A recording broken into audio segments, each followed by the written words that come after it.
Bien, seguimos.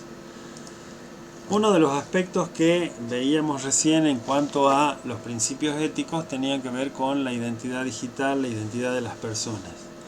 Y acá hay unos planteos que hacen los autores del texto, que la identidad está definida por lo que la persona hace, por lo que proyecta, es decir, cómo se muestra a los demás y a su vez cómo los demás reconocen a la persona.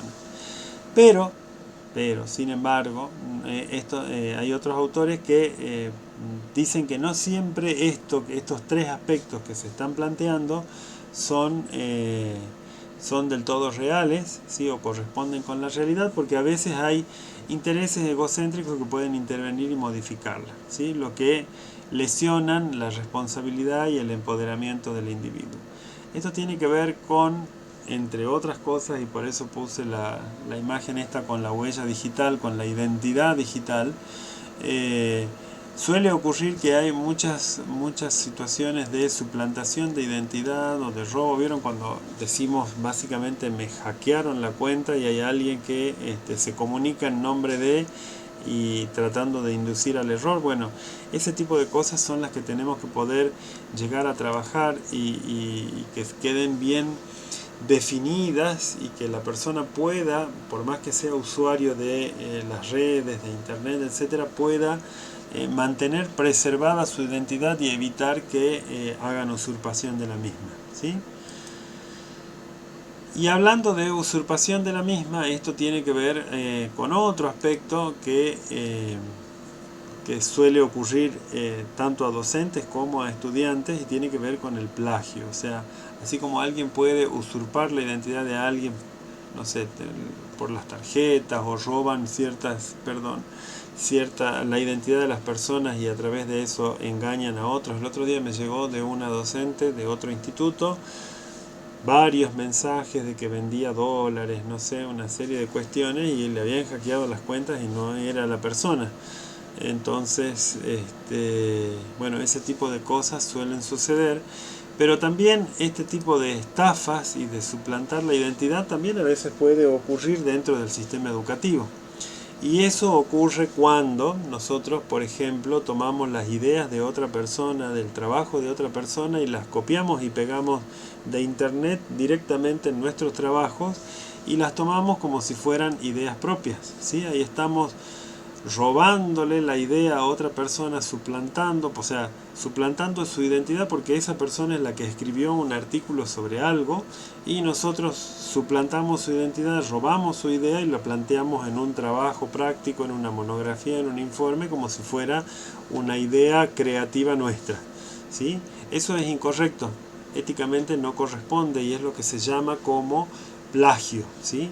La persona que escribió un libro o que escribió un artículo tiene propiedad intelectual sobre lo que produjo, y nosotros tenemos que poder respetar esta producción y las ideas que la gente tiene. Ustedes deben haber visto seguramente en alfabetización académica, en general está en primer año, primer cuatrimestre, hay algunas carreras que lo tienen anual, pero tienen que haber aprendido a citar utilizando las normas APA. Y si bien es cierto, a veces hasta a mí me resulta un poco complicado porque no me acuerdo cómo citar de determinada manera alguna cosa, pero la idea básicamente es justamente a través de las normas APA y de la correcta citación es evitar el plagio, el robo de las ideas de otra persona y agenciárselas uno como si fueran propias, y al mismo tiempo poder reconocer este proceso de producción de un diálogo con los otros, ¿sí? Cada vez que nosotros hablamos con otras personas y hay una interacción de voces, ¿sí? En la cual cada uno va aportando alguna cosa y se van construyendo ciertas ideas.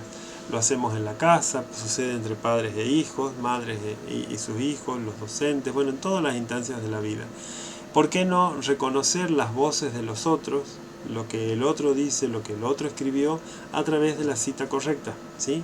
Entonces, cada vez que vamos a hacer una monografía, cada vez que vamos a hacer un informe, no es copiar y pegar de lo que está en internet, ¿no? Eso que está en internet, primero que tiene que tener una evaluación para saber si es una producción académica real o si simplemente son las primeras ideas que se le atravesaron a alguna persona y las escribió y listo. tenemos que poder identificar qué tipo de producciones, pero al mismo tiempo cuando encontramos producciones buenas, citar la fuente, decir fulano de tal en tal artículo, o fulano de tal en tal congreso expuso y dijo tal cosa, y eso tenemos que citarlo correctamente porque estamos reconociendo la voz del otro, pero al mismo tiempo estamos reconociendo la voz propia. ¿En qué punto? En que cuando yo en un texto puedo diferenciar lo que dicen otras personas, queda muy en claro que las otras cosas que no están citadas son las que he dicho yo, y cuál es mi producción y mi posicionamiento. Y eso tiene que ver con todo el proceso ético en este punto. El texto plantea, por otro lado, del libro de Howard Gardner, 5 mentes para el futuro, ¿sí? Estos libros se compraban en las revisterías también, me acuerdo, porque venían con algunos diarios. Propone, bueno, él habla de 5 mentes que hay que tener, que hay que desarrollar para el futuro: disciplinada, sintética, creativa, respetuosa y ética. Y se propone códigos de ética para estudiantes y para docentes, que estaría bueno que los vean del texto. Igual acá está la síntesis. Tienen que ver con el trato, la prudencia para emitir comentarios en el caso de los estudiantes y en el caso de los docentes también, algo que no sucede en las redes sociales. Hay gente, si ustedes se ponen a ver, no sé, en el diario Clarín, en el diario La Nación u otros diarios locales, la gente empieza a comentar y se defenestran, se tratan, en algunos casos hasta se insultan, y los tratos respetuosos cada vez se han ido perdiendo, ¿sí? Y bueno, ustedes traten de, si bien es cierto la del estudiante es mucho más reducida, pero tienen puntos en común entre la del estudiante y el docente que pueden también ser, puede ser otro tema de trabajo final, acerca de cuáles serían, digamos, los códigos de ética para estudiantes y docentes en una sociedad con mucho impacto de las tecnologías. Lo dejo abierto como para que ustedes lo piensen. Voy tirándole ideas y cuestiones que se pueden investigar o que se pueden llegar a trabajar como justamente trabajo final integrador. También estoy abierto a las propuestas que ustedes hagan, vayan pensando en todo esto. Bien, termino acá y pasamos al último.